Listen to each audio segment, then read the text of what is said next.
जनसंवाद खबर में आपका स्वागत। घोसी थाना क्षेत्र के तुलसीपुर गांव से बीते रात 2 किसानों के 3 मवेशी की हुई चोरी। पीड़ित पहुंचा थाना।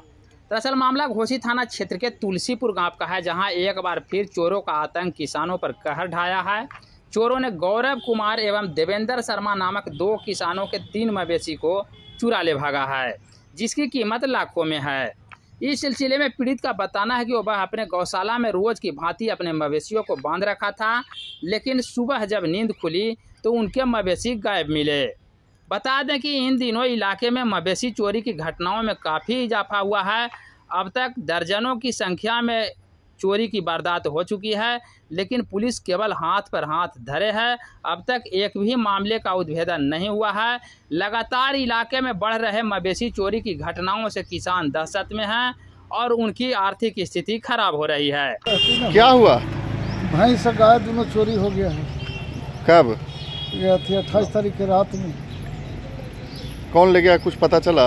ना भाई, केले भागल का पता चले कहीं। कहाँ पे बंधा हुआ था? दरवाजा पर। ओ, वहीं बंधा रहता था? हाँ, पशु शेड में। पशु शेड में? हाँ। एक भैंस और एक गाय। आपका नाम? देवेंद्र शर्मा। घर? तुलसीपुर। तभी कहाँ आए हुए हैं? थाना में। किस लिए? आवेदन देने के लिए। ठीक। भैंस था, बच्चा और काड़ा था। हाँ। वो बांधा हुआ था बगल में, जहाँ सोते हैं उसके बगल में पशु शेड में। हाँ। सुबह दूध दूहने के लिए आए तो देखे कि भैंस सही नहीं है। हाँ। तो पता चला कि चोरी हो गया। उनके बाद उनको भी, वो देवेंद्र चाचा थे, उनको भी दोनों को चोरी करके लेके चला अभी गया। कहाँ आए हुए हैं? अभी थाना में आए हैं आवेदन देने के लिए। क्या नाम हुआ आपका? विकास कुमार, ऐसे गौरव कुमार भी है नाम। घर? तुलसीपुर। कितना का संपत्ति होगा? मोटा मोटी सर दोनों मेरा 1 लाख का जरूर होगा। 1 लाख का। दे दिया आवेदन? हाँ, आवेदन दे चुके हैं। ठीक।